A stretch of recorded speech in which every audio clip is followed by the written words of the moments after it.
Thanks very much for joining us this morning. The next session is entitled Application Uncertainty to Application Readiness. It has a slightly longer title in other areas, in other print. Application Readiness for Windows 7 and Server 2008 R2. Hold on a sec, that's not supposed to be there.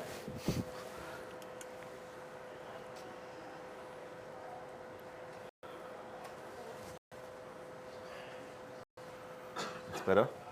Slightly shaky start. Okay, good. Hopefully today we're going to talk to you, or I'm going to talk to you about applications and give you some ideas about if you're facing challenges on Windows 7, thinking about moving to Server 2008 and 64-bit. And the session today is kind of broken down into a few different sections. A little bit on intros, talk a little bit about challenges and perhaps how you used to do things the old way, and then go into some new technologies. And really, I want to spend as much time as I can in demos. The demos are going to be interspersed, but kind of as a block of time. I'm really hoping to spend more time in the product than boring you with PowerPoint. But I do want to lay a few conceptual foundations through PowerPoint, and we'll start there.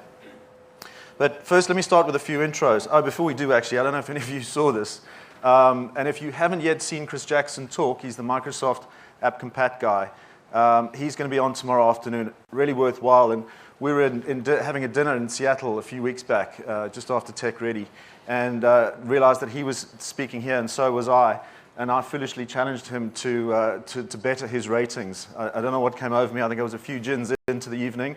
But anyway, so we've got a challenge going. If you would be so kind as to complete the evaluation forms online outside, I'd be grateful. And currently I'm the underdog, and we'll let you decide what you think of the presentations. Hopefully there's something interesting for you to take away. So a little bit about who we are. I'm CTO at a company called AppDNA. We're a software company. We've been around for a few years now. And our heritage was a services company managing applications through transformation projects, application packaging, and so on. And we started building some software to make ourselves more efficient. And over time, we matured that software to where it is today. And it's all about being able to automate this process, which has been a very manual process historically. AppDNA as a company has been around about 3.5 years now. We've got a presence now in Australia. A couple of my colleagues here, Glenn Parker at the back there, he's our VP for the region. We've got Adrian Lara here as well, who's our technical pre-sales and support in the area. Love to hear from you. We've got a booth downstairs as well. So as an organization, we're focused very much on the Microsoft and Citrix technology stack. The Windows operating system and enabling the Citrix technologies. We operate fairly strongly through channel partners and service provider organizations. And really, for me, it's exciting to be able to say that we've got over 300 customers now. So the technology that you're going to see today might be quite new to you in concept, but I really wanted to validate that we've been doing this for a number of years now, and we've been doing it at scale and in a whole variety of different industries and organization types. A little bit about me. I'll be wearing one of these in a few weeks' time. Hopefully that doesn't offend anyone in the room. In fact, I think it's the Kiwis that have probably got the most to be concerned about this year for the rugby. Originally, I'm from South Africa, but I live and work in the UK for AppDNA out there. Be really handy for me to get a sense of who's in the room today, and this will be the only audience participation I'll ask for. If I can get a sense of developers, how many developers do we have in the room? Wow, a few developers dotted around, excellent. IT pros, fantastic, outstanding. Anybody who's sort of in the architect management type role? Outstanding. Any execs in the room? Oh, excellent, we're in good company. Finally, just a few things about where you are today. It'd be really useful for me to get a sense of where people are at. How many are on Windows XP currently, predominantly within the organization? Okay, outstanding. That's a fair majority. Looking to go to Windows 7 as well? Same guys. Okay. How many of you are thinking about going to Server 2008 and Server 2008 R2 as part of what you're thinking about? Okay, outstanding. That's exactly what I was looking for. All right. So. Application readiness. The objective is to really get you to a state where the road ahead of you looks like that. But unfortunately, quite often, we see most of the organizations that I talk to, there is a roadblock of some kind. Apologies for the sheep reference. Works well in Wales, but I didn't want to offend anyone out here. But this is really the biggest problem I see when I go around talking to organizations is there's a degree of uncertainty and there's a challenge associated with whatever the project is, because the applications at the end of the day are what the business is invested in. And any change that you make, you just have to ensure that the applications continue to run. And expressing that in terms of the old world, the Windows XP world, and many of you, I don't know how many of you were around when your organizations went through the transition to Windows XP, but in contrast to Windows 7, there's a whole bunch of other stuff going on. Technology has moved on, and there are so many new components to running enterprise IT that are outside of just the operating system. And not only that, the platform, the hardware is changed as well. You know, virtualization has changed the way that you would manage and deploy your Windows operating system. And we see these other technologies as being huge opportunities, but they represent their own challenges as well. Why would you want to think about these other technologies? You know, there are real benefits to application virtualization, for example. You can significantly lower the cost of managing and deploying your applications. And it has an inherent stability that you might not get, for example, as opposed to those installer packaging. 64-bit is an opportunity in the data center, you know, to increase density. So there are huge opportunities with these technologies. But again, it always comes down to that question, well, if I go to application virtualization, how many of my apps will work or won't work? And can I do that at the same time as Windows 7? Or is that really just too much to bite off? So what is it about the apps that creates this complexity? And it's, in many ways, it's fairly logical. You know, an application, you have to think about if you're deploying and changing its format, how will the application behave? Will it work on your operating system?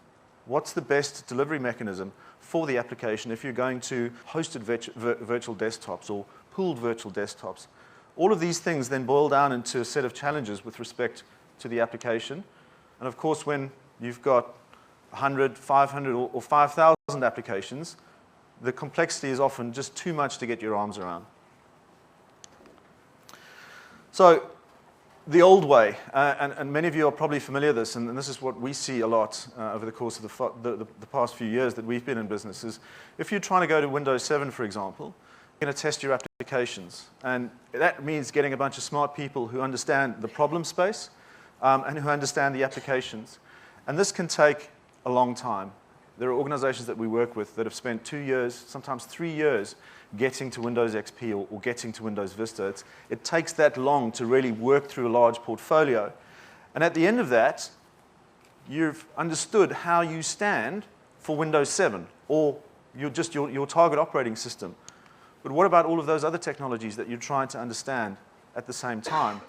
It becomes impractical to do a large-scale assessment manually.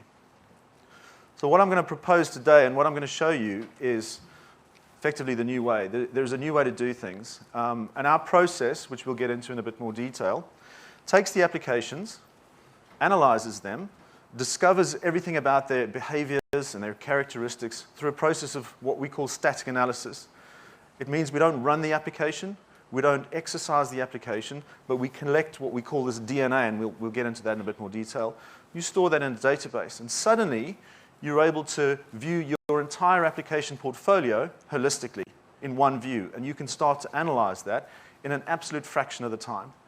We've got examples of projects that will analyze 1,000 applications, 2,000 applications in 3, 4, or 5 days. And that really does change the game. If you're thinking about facing Windows 7 or a server migration or application virtualization, you would potentially be thinking about a testing program that would run for 12 to 18 months. And you can achieve the same sort of results in just a few days. And again, we'll get into the demo. And not only that, because you're operating once the applications are in a database, you can do all of those technology assessments in one go. And this is a view in the product. And the concept here is, across the top there are all of the technologies that you might be interested in, a list of applications down the side, and each one is then classified, and you'll see this traffic light system pervasively used through the platform that we have, red, amber, and green. And so you can very quickly start to get a sense of how you stand for each of those different technologies. And green means the application is very likely to work as is. And the first question I always get asked is, well, how accurate is this? And we track around about 90% plus accuracy if we say an application is going to work. If an application is red, it means we've found an issue of significance. And if the issue isn't dealt with, it will fail on that particular technology. And our amber category means we found an issue of significance, but we don't have a high degree of certainty that it will manifest itself. So amber is about saying we found some issues, and we'll direct you to what the issues are, but you need to do some close inspection.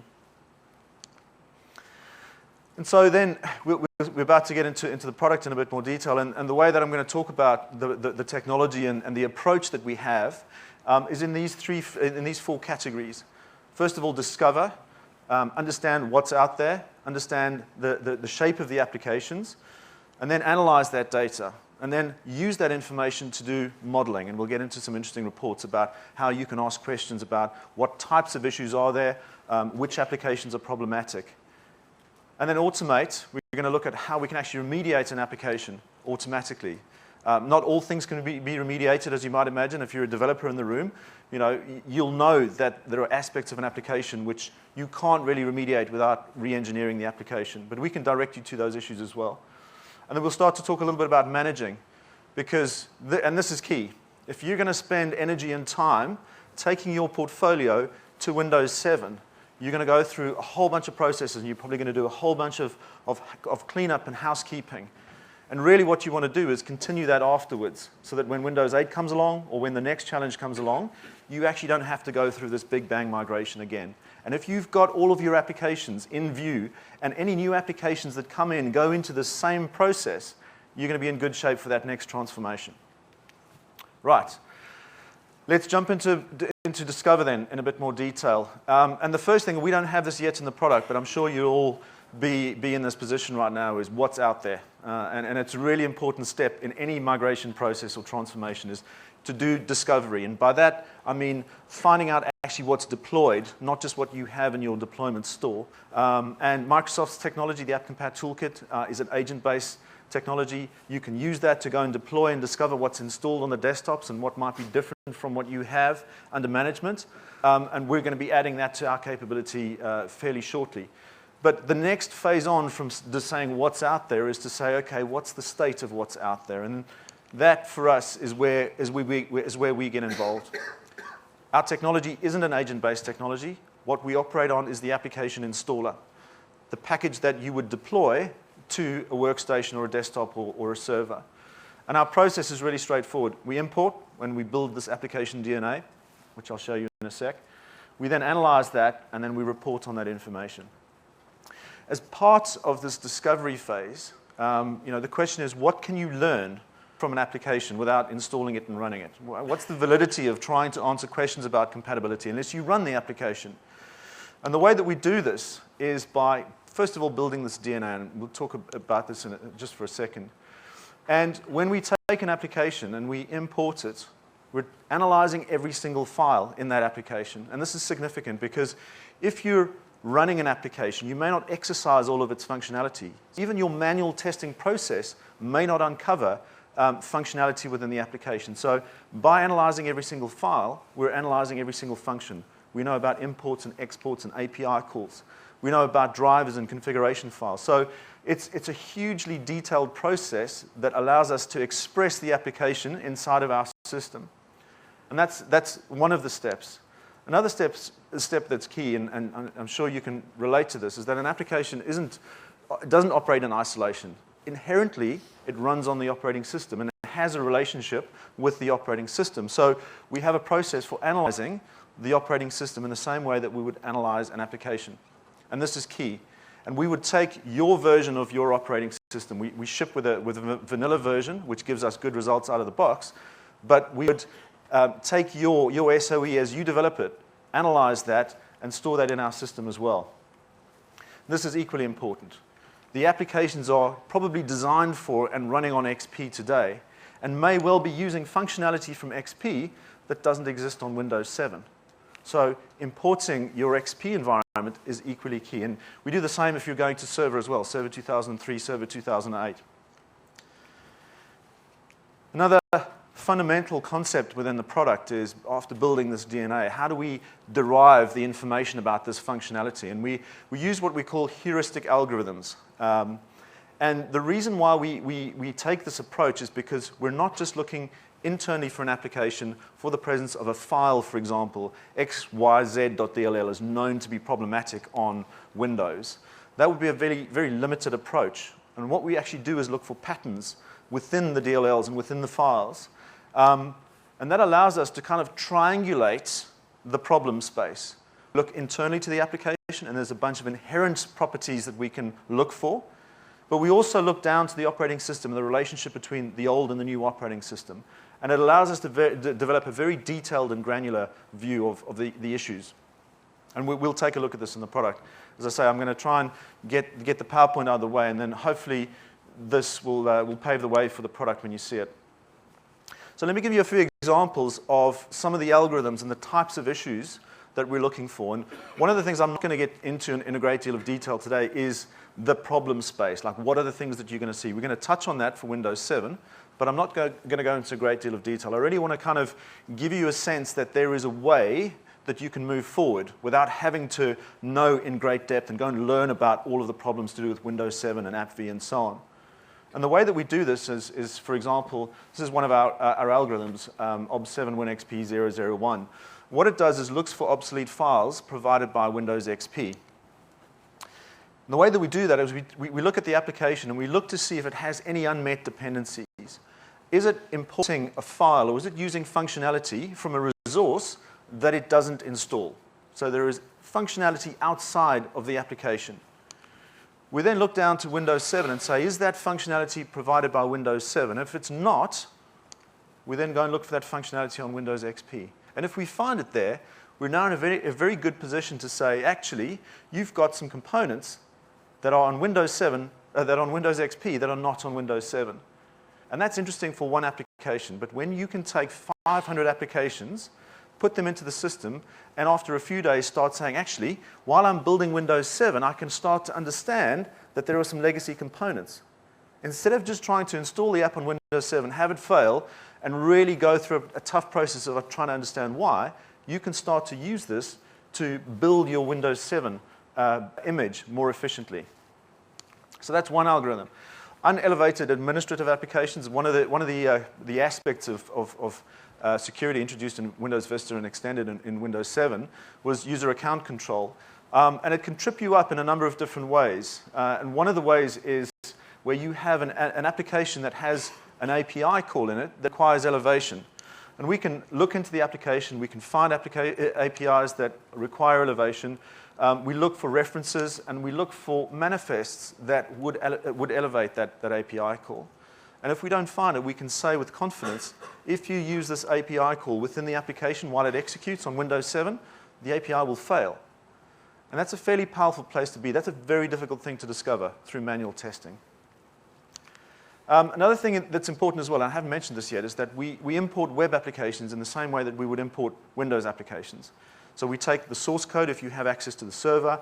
We have a spider, and I'll show you how that works in a minute as well, if you don't have access to the application source. And we treat the source code, the pages within a web application, as we would a Windows application. And we can start to see things like, first of all, what mode is the page rendering it in? Has it been designed or tweaked to run in standards mode?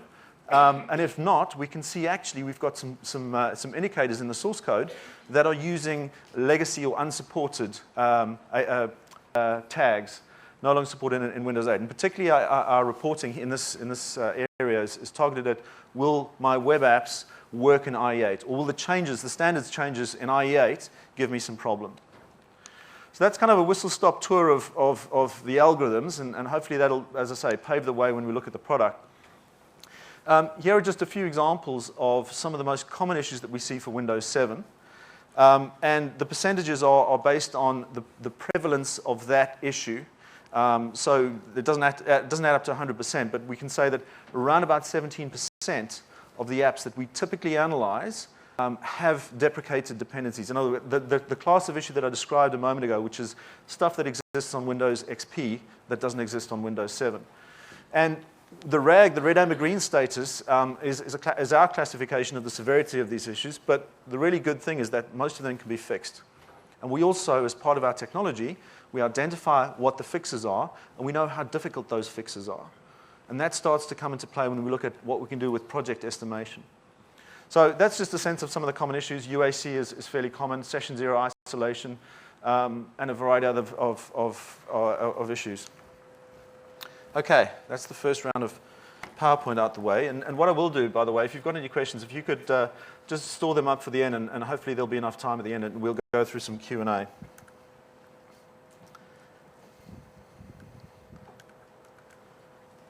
So I'm going to demonstrate now the import of Windows and web applications.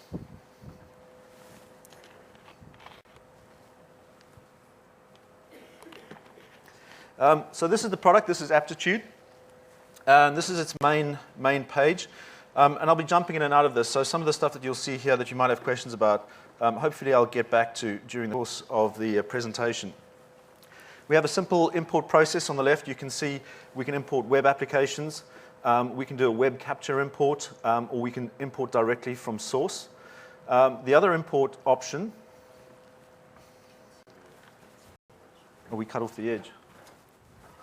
Let me drop the resolution here, 1 sec.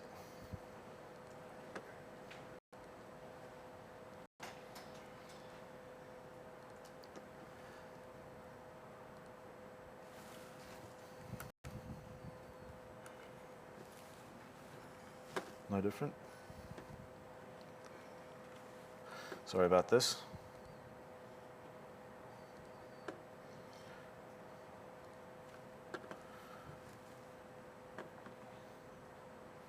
Just fire it back up. Hopefully it'll readjust. Actually, no, that's not going to work.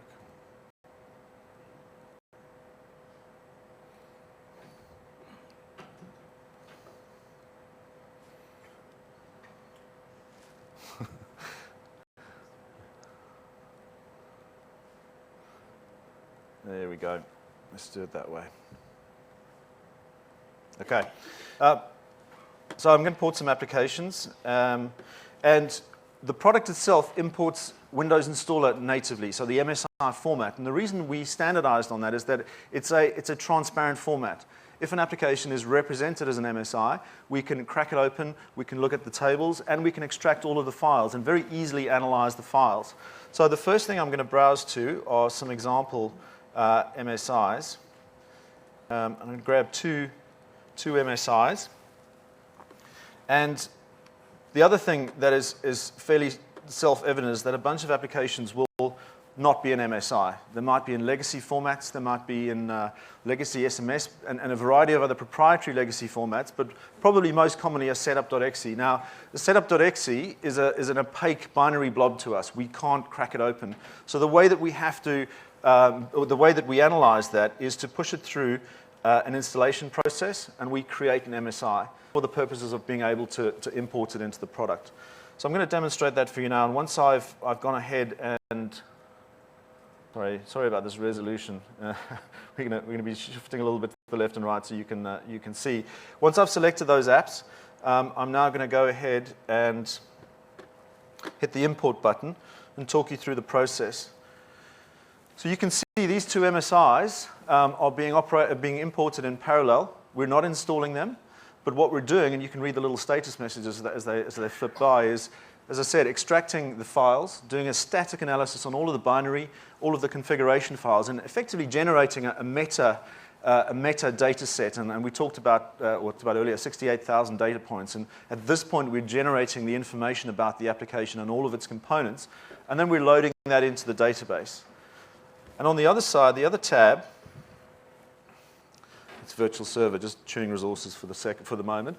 On the other side, you'll see in a minute a virtual machine pop up. And the way that we perform the transformation to MSI, and all of you who've ever done any MSI packaging will understand this, but the process is bring up a virtual machine, a clean machine, take a snapshot of that machine to get its current state, install the application, then take a snapshot of its post-install state. And the difference between those two machine states represent the application. And then we build an MSI based on the delta between those two machine states. And this is the virtual machine popping up right now.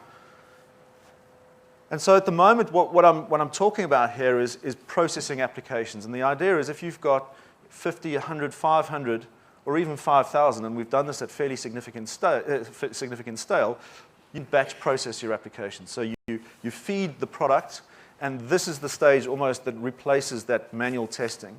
At this point, we're building up the knowledge about the applications as we process them and import them into the system. Another side effect of this, which is quite useful and quite interesting to a lot of organizations, is that you may, as part of this process, actually be looking to transform your apps from a legacy format, either to AppV or to Windows installer packages. And you can leverage our import process to start transforming your applications as part of a re-engineering, or rather repackaging project. And so we can use whatever packaging technology that you currently have, and we can embed that within this virtual machine. So not only are you taking the applications into Aptitude for analysis, you can actually be transforming your portfolio at the same time. And as part of this as well, we have a couple of tools that will launch, and we take screenshots. So you now start to have a record of how the application was installed, which can be very useful as a document in your repackaging processes. Just see that's coming up. Yep.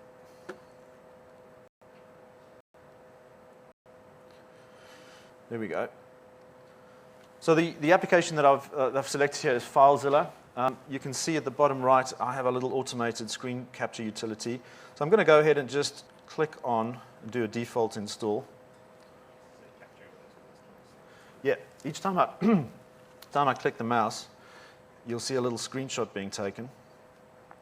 And I can also go ahead and create a manual screenshot and some comments about something that I might have been doing along the way.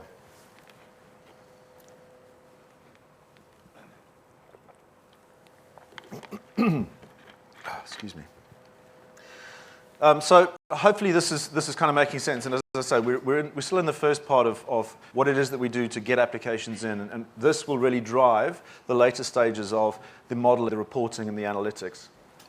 And that'll just take a few minutes to unpack and then install. The difference, hopefully, is kind of self-evident. But as I say, an important part of this is, and we have a bunch of organizations, and how many of you, I didn't ask, we're looking to do application virtualization? Quite a few of you. There are some really interesting challenges around application virtualization. As I said, really useful to be able to transform your portfolio into virtual packages. When you're going through this bulk import process, and I'll demonstrate this a little bit later on, via the same virtual machine, you can actually, if you think about it, you're installing the application, and that's really what you would need to do to virtualize the application for AppV. We can actually do that at the same time. We can create virtual packages while we're importing.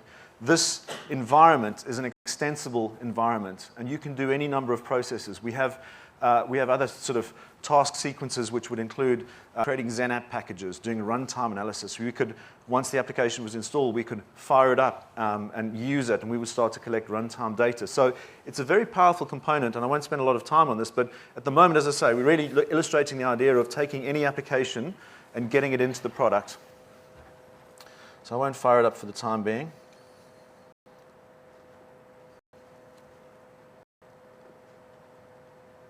And this is now we're performing our snapshot. I've already done the before snapshot, and I've cached it within the virtual machine. And this is then that final machine state that is going to be used to create the delta and build out the MSI. And what I'll be doing, and we'll see our my file system here. It's going to start to kick out the MSI as it's building it into the file system. And there are the files that start to get generated as part of that process. And you can see the screenshots that we took, we just captured in an HTML document, which you can use, as I say, as part of your packaging documentation.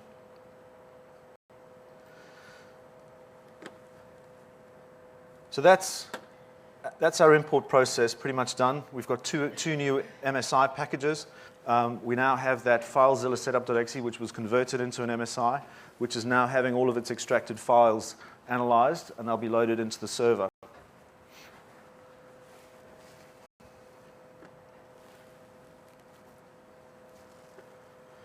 So that's pretty straightforward. It was about 6 minutes to do those 3 applications. And as I say, we can do high volumes in batch. Next stage is to analyze them. And currently within the product, I have these modules turned on. So we're going to analyze these applications for 64-bit compatibility, Windows 7, suitability for Server 2008 R2, as well as AppV and Internet Explorer. But these are not web apps, so it won't be a particularly relevant report. So I'm going to hit the Analyze button. Just quickly while this is running, so we have the DNA in the database, and we've now decoupled the process of understanding the application issues from the application itself. So we're going to analyze this for all of those different technologies in one go, and that'll take just a couple of minutes. So I'm going to leave that running in the background because that kind of takes us on to the next phase of our process, which is modeling. And if you've now got all of this information in this database, you really want to start to use it and ask questions of that data. It'll help you start to answer project questions. And these are the ones that we see very typically: how much effort's involved in remediation, in testing, in getting these applications to the next stage? How many resources will I need? What sort of skills will I need? How much time will it take? And how much ultimately is that going to cost me? I'm going to illustrate the concept of what we have in the product called our effort calculator. We have the applications. We have them in the database. We've analyzed the applications, and we understand what the issues are. We know what remediations are required to fix the issues. We know how much effort's involved in each of those remediation steps. We know the complexity of the application. And the idea here is that if you've got a simple app and you tweak it, it's quicker than tweaking a large and complex app because you've got to do peripheral testing and regression testing to make sure you haven't broken anything. And then we can add in project variables about the cost of people, the time, and the number of people on the project. And you can use this, and I'll show you this in a minute, to very quickly understand how you get from your current state to that target state of ready for Windows 7. And this is a real game changer. Honestly, the number of organizations that we work with that we go in and they give us 1,000 of their applications, and after a week we can sit down in a before the project started mode and say, all right, let's look at what we're talking about here for Windows 7. It completely transforms the way that you can approach the project. And it's much easier to sell internally a migration based on, hey, we know that we're 65% good to go. And by the way, that slice, that pie chart is roughly a representation of most organizations' state for Windows 7. It's a pretty good story. You shouldn't fear the compatibility that you're facing. But to be able to have this information very early on in the project is very powerful. Another part of modeling that I'm going to talk about and demonstrate for you in a moment is if you've got a sort of a heterogeneous technology environment where actually you've got some application virtualization, you've got some server-based computing, you might be using XenApp hosted, some sort of terminal services deployment, how do you know which application is suitable for which environment? It's a very complex web or kind of map to draw out, not just for one app, for multiple applications. And we have what we call our forward path calculator, and as I say, I'll show you this in a minute. And the idea is, actually, you've got a bunch of end users who have maybe different devices, and you need to think about a way that you can map or deliver an application to any number of different devices. And in between the application and the endpoint and the user, there are various delivery mechanisms, various platforms. And we take our forward path engine and we start to map out automatically, and you can model scenarios that will map the applications and their best suited delivery channel and application format. And as I say, it'll probably make a bit more sense when we look at it. So when we're talking about modeling, it's really looking about the information about the apps. What do we have? What's the state of the apps? What's the state of the portfolio? As well as what do I need to do to get to that end game? So let's jump into a demo.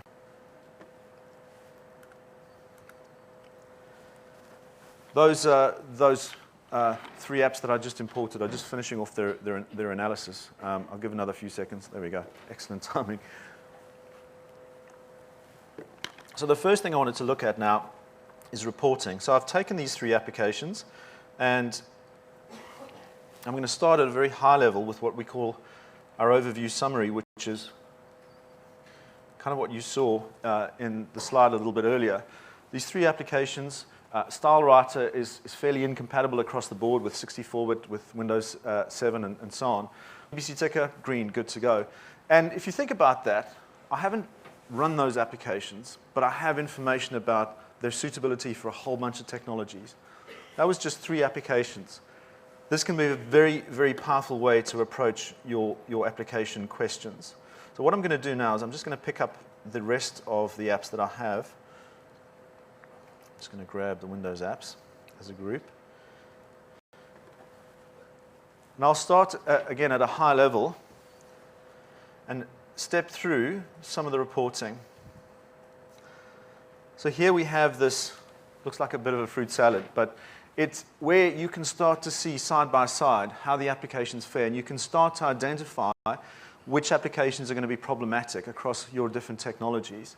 And that starts to give you a sense of which apps are complex and which apps are difficult, are going to be tricky to take forward. Let's drop into a more targeted context. I've now zoomed in on the Windows 7 report, and what you'll see is, first of all, the overall status for the portfolio. And on the left, there's a standard summary and a customized summary. And the reason for those two is that you can take the analytics, the algorithms, and you can tweak them. Some of the stuff that we report as being green might be important to you, and you can elevate the state of that. So the tool itself is very configurable. But essentially, you're looking at your high-level status for Windows 7. In this view also, you're starting to see individually which applications are good to go. You'll see a little overlays there as well. In addition to deriving information directly, we use an external lookup, and there's a large list of applications supplied by Microsoft known to work and known to not work with Windows and Server, Windows 7 and Server. So we have some overlays that will indicate that there is some external knowledge about the applications. And so this is where you can start to, as I say, zoom in on the applications that are going to be problematic. Start to think about, are there newer versions? Are these critical applications? Are they internally developed? Can you start to take information to the developers that will give them a heads up on what they need to do to start tweaking the application to work for Windows 7? So that's an application level view. I'm going to flip this around now and look at the issues. What are the things that are going to be problematic for these applications for Windows 7? So we're taking, as I say, a pivoted view and looking at the most common issues, the severity of those issues, and then which applications will manifest those issues. And hopefully you're starting to get an idea of what you can do with the technology. And again, at the top, there's a summary. But now we're starting to get a hint of what I talked about earlier, this concept of remediations. That might be where you are today, but we know that those issues, most of them can be fixed. And your end game is going to look more like the chart on the right. 3.6% of these applications have issues which can't be remediated through normal processes, and we're going to treat them as exceptions because we declare them to require redevelopment. If they're your applications, of course, you can resolve them. Let me just zoom into there. So here we're starting to map out the types of known issues and where are the hotspots across the whole portfolio. We can see user account control, session zero isolation, some operating system versioning, and deprecated components are the areas that are of most concern with this group of applications. We then go further and start to list those issues directly. Very powerful when you're modeling your scenarios. And again, the thing that really takes a while for people to get is that you can do this up front. You're not deploying a team of people to discover this information for 12 months and then look back and go, oh, that was really interesting. We had a bunch of issues that were deprecated components. You're doing this at the beginning of your project. And you can very quickly then start to say, well, which applications have a particular class of issues? We've got, for each algorithm, we have a description of how this problem manifests, and we've got actions and remediations. And you can see we've got some automated remediations, and I'll go into those and demonstrate them for you in a little bit. So this is another view then on the information, and then a final view that I want to take a look at is actions, because I touched on the concept in our effort calculator of we know what the issues are, we know how to resolve them, and we have actions associated with these issues. And so the actions for this group of, how many have I got? 28 applications, is really made up of some automated remediation, tweaking the operating system, and this is key as well. You can actually effect compatibility resolution by modifying your OS build, but that's difficult to do if you're going application by application through your compatibility project or your transformation project. Some of them don't require remediation, some require redevelopment, and we're treating those as exceptions, and there is some repackaging activity that can resolve issues. So all of this is really, as I say, as a modeling exercise before you've had to actually go out and do directed testing. That's kind of a whistle-stop tour of the reporting, and we've got more detailed reporting on an individual application basis, which I'll get to in a second, but I wanted to then show you that effort calculator in action. The idea here is I select my apps, and I want to understand what's involved in taking these forward. So how much effort is going to be involved in which apps and what do I need to do? Select Windows 7. I'm now able to see for each algorithm that we have in the product, we can see what the issue is there remediation required, what's the type of remediation, and is it complex, simple, medium, or hard? We use just a very basic indicator. The next step is to think about the complexity of the application, and we use some very simple metrics here. We count the number of files and the number of registry entries, and these can be modified to perhaps better reflect your environment. And you can then sort those applications, and you can very quickly start to say, you know, does this make sense? Are those my complex apps? And you can get a degree of comfort that that represents the mix of complexity within the portfolio. We then add those two together, and we arrive at a report scenario which looks something like this. That's where we are today. That's where we can get to, given the remediation that's involved.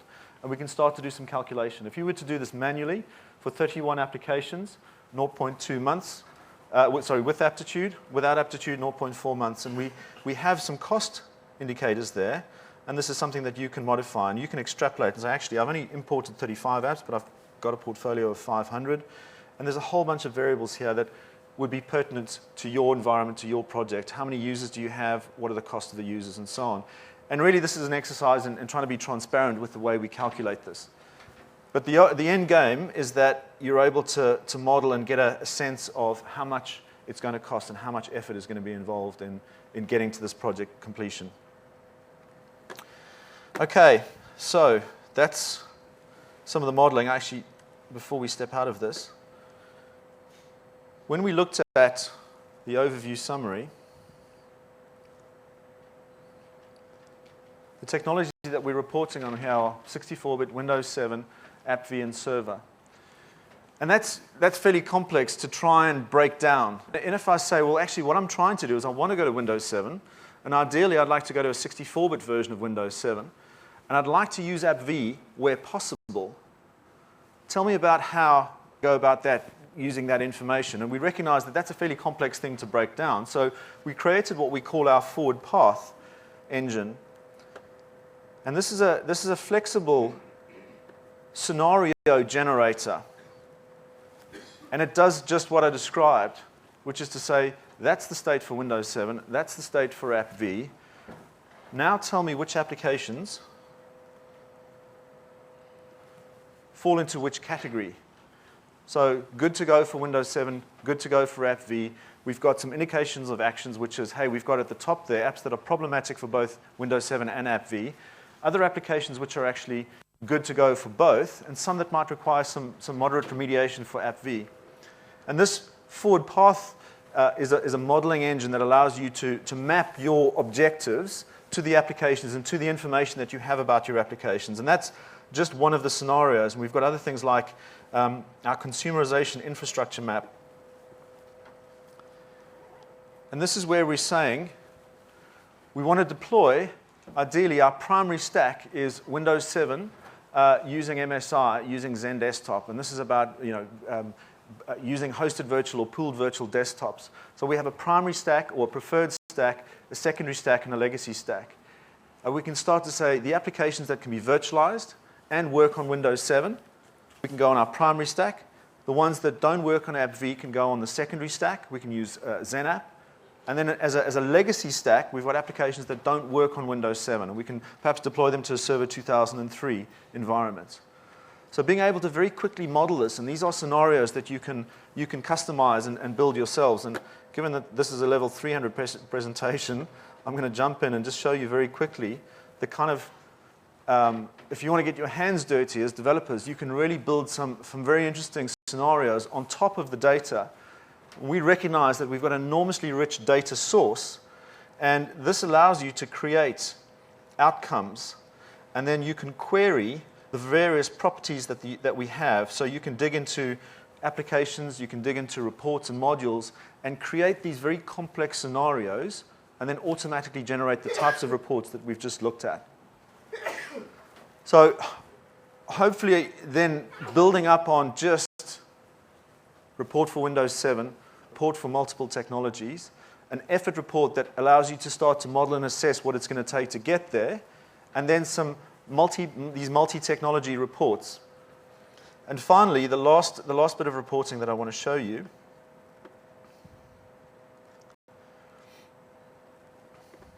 is our detailed report.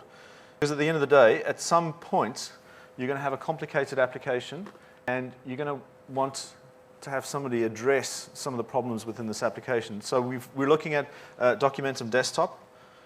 We see we've got a couple of a red issue and an amber issue.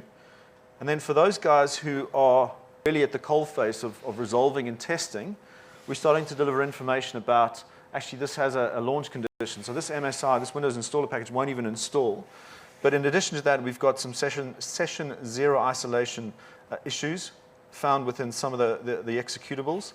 There's a whole raft of other information, and you can see actually some of our algorithms are green because they're best practice types of issues. And you can use this information not only to resolve compatibility issues, but start to understand, actually, should we be thinking about some of these components or some of these, do we want to start signing our executables? If this is our application, moving forward into server and 64-bit technologies, signing your executables is good practice. Do we have an exposure in that regard? And so these green issues are starting to expose either potential issues or very unlikely to cause compatibility defects, but indicate some best practices and standards. Okay, so that's the reporting. Before I move on, actually, it might be useful just to take some questions at this point. Does anybody have anything that they particularly want to identify while we look at the reporting? Is it aware of transforms? Yes, it is. So you can, if your packaging involves an MSI plus a bunch of transforms, during our import process, we will apply the transforms, one or more transforms, and you can order the sequence of the transforms as needed. So the answer is absolutely yes. Yes? You spoke a lot about package applications. Yes. What about the whole issue of web-based apps? Web-based applications, that's a good question, and I'll show you that in a second. And our process for importing web applications will involve, there's two ways that we can import a web application. One is if you've got access to the server, and for me, declaring sort of the source is not so much the developer source, but the compiled source that would run on the web server. If you have access to that, we can take that and effectively encase it in an MSI and import it. So we have all of the source templates, all of the compiled files that represent that web application. We import it, and we analyze it in the same way as we would a normal application. The other thing that we can do, and we recognize that you won't have access to the source for all of the applications. So the only way really to analyze those apps is to spider them and to go and visit the application through a browser. It's not the perfect way to analyze a web application, but it might be your only way. So what we do is we allow you to enter a URL. I'll just use our website for demo. You can set the level of depth that you want to traverse to. I'm just going to increase the timeout because there's a bit of latency here. Let's add a URL. And what we're doing is we're firing up a browser we're analyzing the page, we're finding all of the links on that page, and we're stepping through and visiting all of the links on that page, and depending on the depth. So we will automatically step through. If you've got forms, it'll pause and allow you to fill in the form box.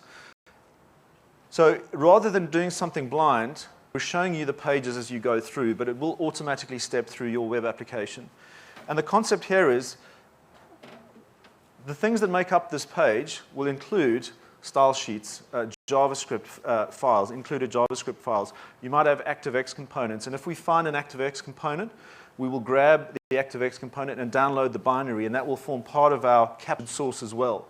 And once this spidering activity is finished, we'll, again, encapsulate that into a Windows installer package, and we'll go ahead and analyze that. So I'll just interrupt this and show you some of the output from some of the web apps that I've got two web apps in here, for example.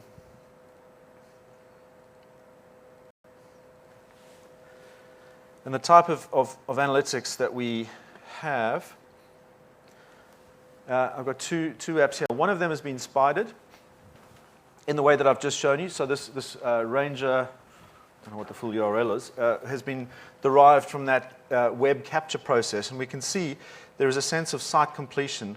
If you're using a spider and you've got 20 pages, how much of the site does that represent? And we recognize that that's an important part of the equation. Let me just jump into this report and show you the type of things that we're finding here. Not safe for scripting, ActiveX controls, unsigned ActiveX controls, various filters deprecated in terms of the tags for IE8.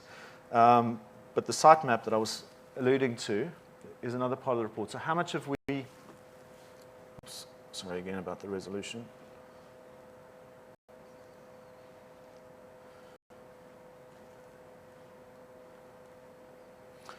We can see how many pages do we have. Of the links that we originally saw, how many of those links did we visit? How many objects did we capture? How many objects did we miss? So we missed a style sheet for some or other reason. But this starts to give you a sense of exactly what was captured and what wasn't captured. And if I flip back to, we've got a sample application which has got a whole bunch of nasty stuff in it that we use to illustrate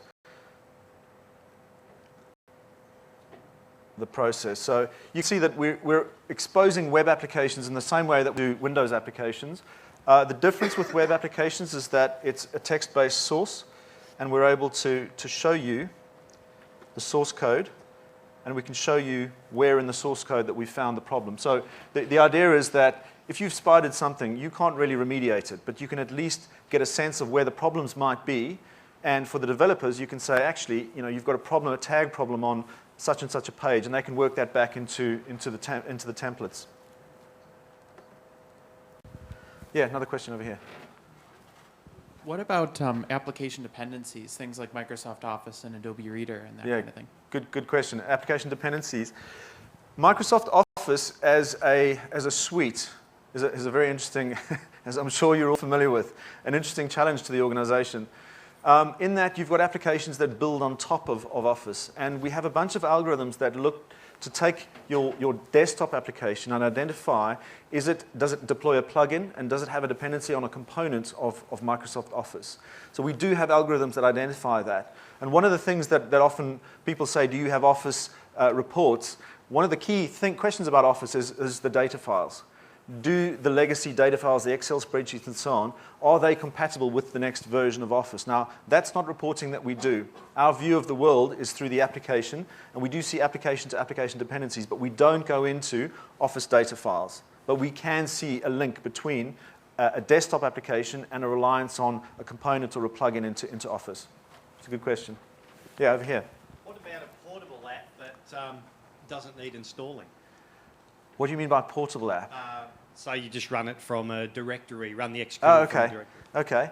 Yeah, good question. In fact, we worked with one of the banks in the UK recently, and they were using Andrew's file system, which is a similar concept, which is basically you take your executables and you drop them onto the network, onto a file share, and you create a link to one of the primary executables. And they had 1,200 of these applications, and they said, what can you do for us? And we have an automated capability to troll through, recurse through directories, and encapsulate the directory structure that represents the application and its files as an MSI and import that. And we did about, I think we did 1,200 applications in about a day and a half. So we can certainly get through that kind of, that type of application. It analyzes in exactly the same way as any other application. We can encapsulate it through our own import process. Any other questions? Okay, let me move into the next phase.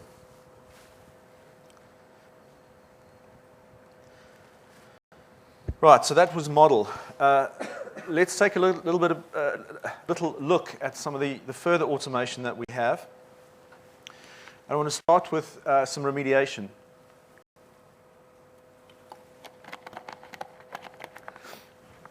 Oh, excuse me, I'm getting quite dry. This is an example of an application. We'll actually look at this in a moment. One of the things that we can see are aspects like if there's a launch condition, if it's an aspect of an MSI that is problematic, we can fairly straightforwardly create a transform that will modify the MSI to resolve the issue. Likewise, we can create manifests that potentially will resolve issues. But it's a very tricky area to get into automated remediation because a lot of the things that might be automatable might work for one application and not for another application. So our approach to automated remediation is we only look at it on a per application basis. We will expose to you the issues that can be remediated through automation, and we would ask you to really review those and make sure that those are the right things to do for a particular application.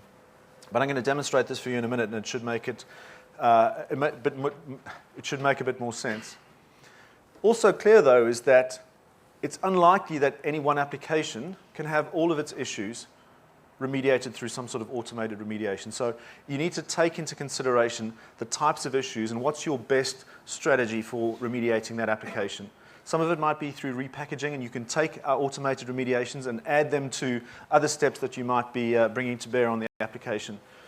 The other key thing is that there is quite a lot you can do to tweak classes of issues by modifying the operating system. This is a very powerful way to approach remediation. Rather than saying, actually, we're going to insert a modification into 100 apps that have a particular type of problem, why modify at scale part of your portfolio when you take that component and stick it on the operating system?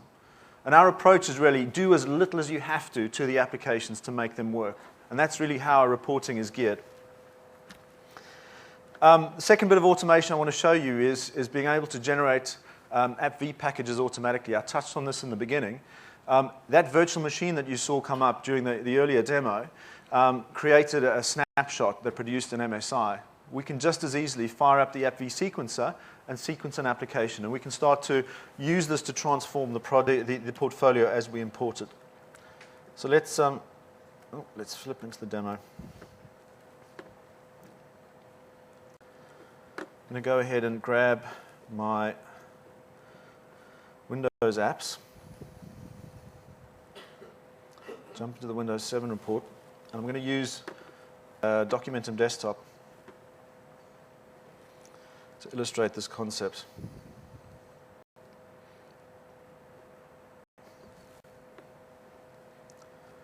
Documentum is showing a number of issues. The first of which is a launch condition.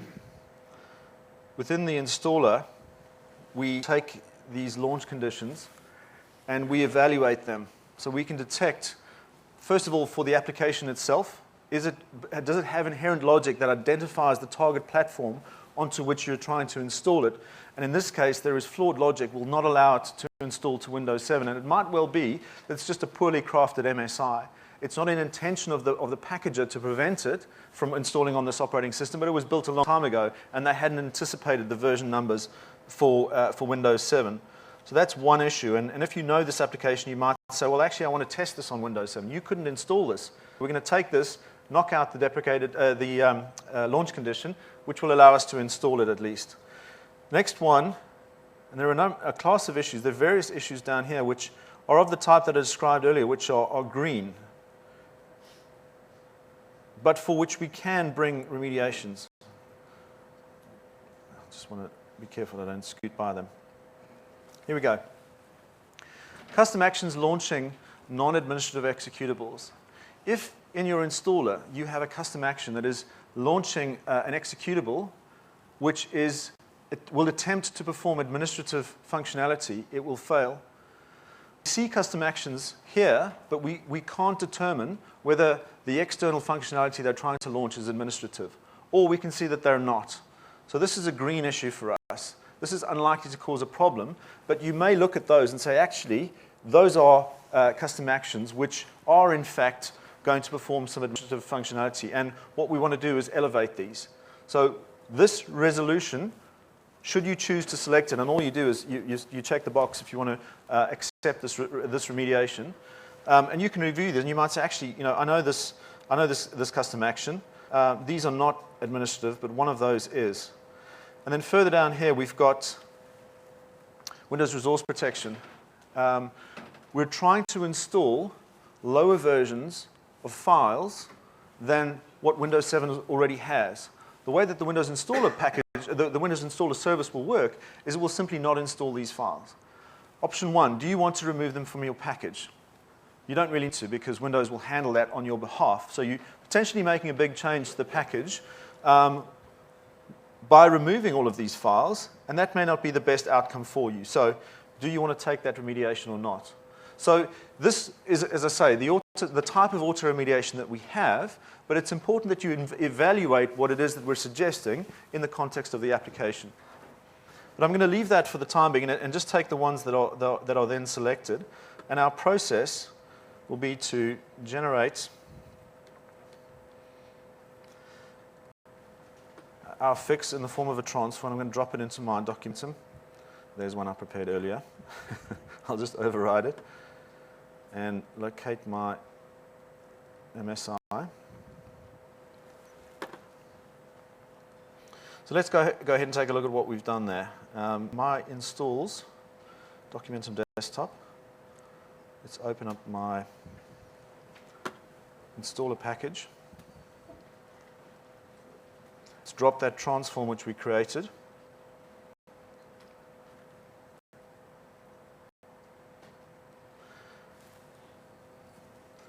And this will now show us things that have changed. Aptitude components have been disabled. Here we've got our launch condition, which has been removed. So you can start to see that there are various things that you can achieve through automation, and the product itself will help you out in a number of different ways, but it's important that you kind of treat this as a holistic approach and not just say, actually, what I'd like to do is blanket remediate the whole portfolio, because there are nuances with each application that would require closer inspection to ensure that you're not damaging the application through the remediation process. That's just a quick look at some of the remediation that we can do. The next thing I wanted to talk about in terms of the automation was automated sequencing. This is part of our import process. I'll make sure I'm not cutting things off here again. There we go.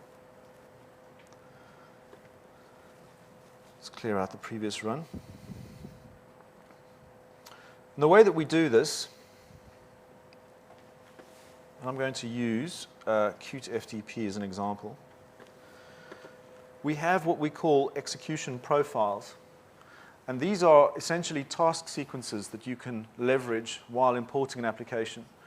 We could profile with XenApp. We could just snapshot. We could use the AppV sequencer, or any number of different tasks that we might choose to, including runtime analysis. I'm going to go ahead and use this execution profile, which is a straightforward sequencing profile. Hit the import button. And the process that you will see is going to be very similar to that install capture that we saw before.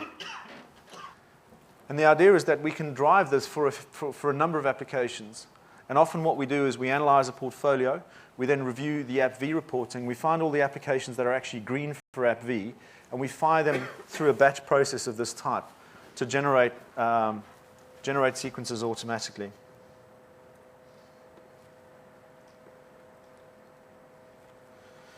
The output that we will generate, let me just go to my output folder. We'll start to drop into there.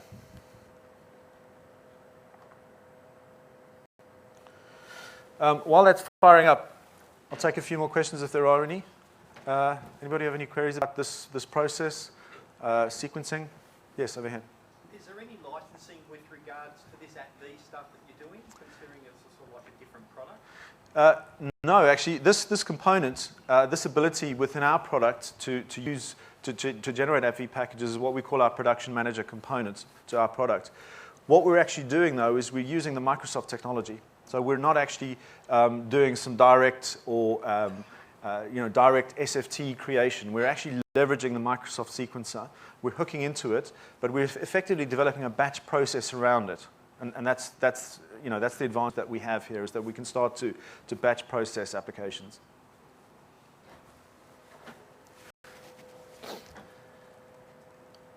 This, and I've got a 5-minute warning, so I'm going to breeze through this tail end. We're pretty much done, which is good. What you'll see here, actually, what you need to see is the taskbar.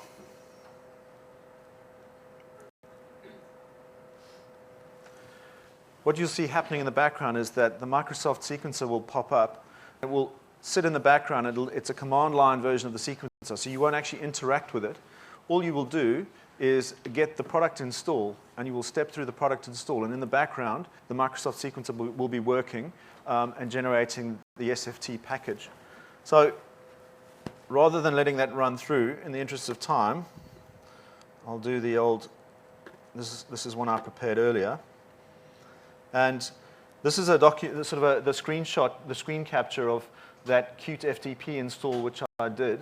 And there's no sense of any interaction with the sequencer, but the output from that is a well-formed AppV project, OSD, and all the rest of it. So this is an interesting, as I say, addition to what the product does, which is first and foremost, tell me about Windows 7, how do I get there, tell me about server, tell me about AppV, but not only that, starting to automate some of the processes involved in actually effecting the transformation. So in closing then, just touch on management. This is something that's fairly new to us. We connect into System Center and Active Directory. So the modeling side of aptitude and the management can start to express not just the applications in isolation, but you can start to see them in terms of your organizational units. So thinking about going to Windows 7 doesn't have to be a piecemeal or a wholesale exercise. You can segment your environment, segment your portfolio according to the users. And once you've done the migration, you can start to review the applications in a more granular way. It's not just the whole portfolio. It's in terms of the organization as it's structured. Any other questions? Yes? Do you have any indication on performance? Do we have any indication on performance of the applications themselves? Part of that virtual machine process that you saw, we have profiles that allow you to run the application. And if you run the application, we start to collect performance characteristics. In our next version, which is coming out in January, we're going to have an agent-based technology which will derive performance from the environment where the applications are running. So right now, the answer is yes. As part of the import process, you can run the application. But if you're looking at a wholesale portfolio-based performance, you're better off using agent-based technologies that will give you a higher volume. Any other questions? Cost. It's going to save you a lot of money. Roughly, we charge, and it's a variable. We look at the number of applications, and we either charge on a per application basis. So if you had 500 apps, it would be 500 times X. Otherwise, if you're not sure how many apps you have and actually you want to start using this as part of your process, we would look at the size of the organization and charge by seat and not limit the number of applications. To give you a range, difficult to say in Aussie dollars, it's such a strong currency right now. It'll be dirt cheap for you guys. You should really go for it. It can range honestly quite a bit between 80, 90, 100 up to 250, depending on how much technology you're looking to analyze and what components of the product you're looking at. But in all seriousness, the type of ROIs that we're looking at, an oil and gas company that we worked with a couple of years ago, they went to Windows Vista. Their XP migration project took them 18 months. They spent $12 million on it. And that was just the testing remediation, 18 months, 5,500 applications. Their Vista project using our technology, the project came in, including our cost, at $3 million, and they did it in 8 months. So this is really about a huge saving on the back end in terms of time. Okay, I need to wrap. A couple of things. There's a bunch of resources on our website. There are a bunch of resources related to the migration steps, and we don't need to go through this, but our migration checklist, we've got a migration workbook. These are some of the most popular resources on our website. People really use these, and this is derived from our heritage in doing this migration process. So I really encourage you to visit the website and download these resources. They're free. Yeah, the final word is, get started. This process isn't as bad as you think it is. It really isn't. And everybody that we work with has breathes a sigh of relief at some point when they start to see the data for their applications in front of them. A bunch of ways to get hold of us. Thank you very much for your time. Hopefully that's been useful. As I say, please fill out the feedback forms. I'd love to hear what you thought of the session. Thanks very much.